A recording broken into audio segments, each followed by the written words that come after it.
రాధా వచ్చావా? ఇది చెప్పు చూద్దాం. ఏంటి? కూర్చో చెప్తా. కొత్తగా పెళ్ళైన వాడికి పెళ్ళై 7 ఏళ్ళైన వాడికి తేడా ఏమిటి? ఏముంది, 7 ఏళ్ల సీనియారిటీ. కాదు, కొత్తగా పెళ్ళైనాడు మంచానికి ఒక పక్కే దిగ్గలడు, ఎందుకంటే పక్కన భార్య ఉంటుంది కాబట్టి. అదే పెళ్ళై 7 ఏళ్ళైనాడు ఎటు పక్కైనా దిగచ్చు. ఆహా, 7 ఏళ్ల తర్వాత కూడా ఎంత అందంగా చెప్పారండి. మళ్ళీ మోసేస్తా. ఇలా చెప్పుతారనే త్వరగా పిల్లల్ని నిద్రపుచ్చా. అమ్మాయి రాదా? అమ్మాయి రాదా? మన్మద గంటం అంటే ఇది. వీళ్ళు త్వరగా పంపించేసిరా. రాదా? అలాగే అలాగే. ఏం చేస్తున్నావమ్మా?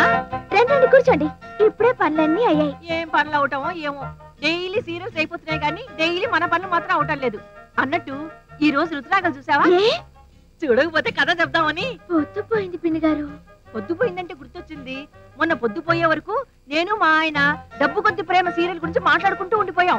సీరియల్ చాలా బాగుంది. ఎందుకు బాగోదు, డబ్బు కొద్ది సీరియల్ కదా. బాబాయ్ గారు మీకోసం ఎదురు చూస్తూ ఉంటారేమో. చూస్తారు. భార్యలు టీవీ సీరియల్స్ కోసం ఎదురు చూస్తున్నట్టు భర్తలు భార్యల కోసం ఎదురు చూస్తూనే ఉంటారు. ఆ మాత్రం ఎదురు చూసేలా చేయకపోతే మనం మరీ లోకమైపోము. వస్తున్నా. మీరెక్కడికి?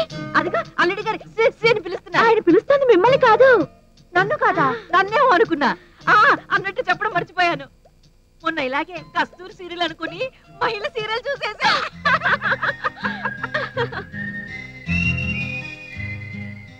ఇది అక్కడ కూర్చొని పిచ్చాపాటి, అది వచ్చిందాగా నాకు గోర్ఖా డ్యూటీ. ఏం కృష్ణ, ఏంటి బజార్లు? సేమ్ టు సేమ్ ప్రాబ్లమా ఏంటండి? Y2K. Y2K ఏంటండి? యూత్ లో టూ మచ్ గా వచ్చే కోరికలు. Y2K. Yes yes.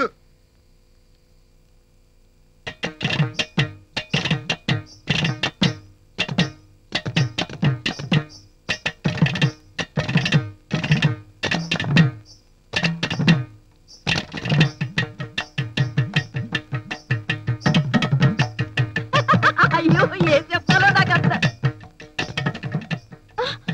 నిద్ర వస్తుందా? అదే నాకు నిద్ర వస్తుంది. వచ్చి కలిపేసుకోమా. అలాగే.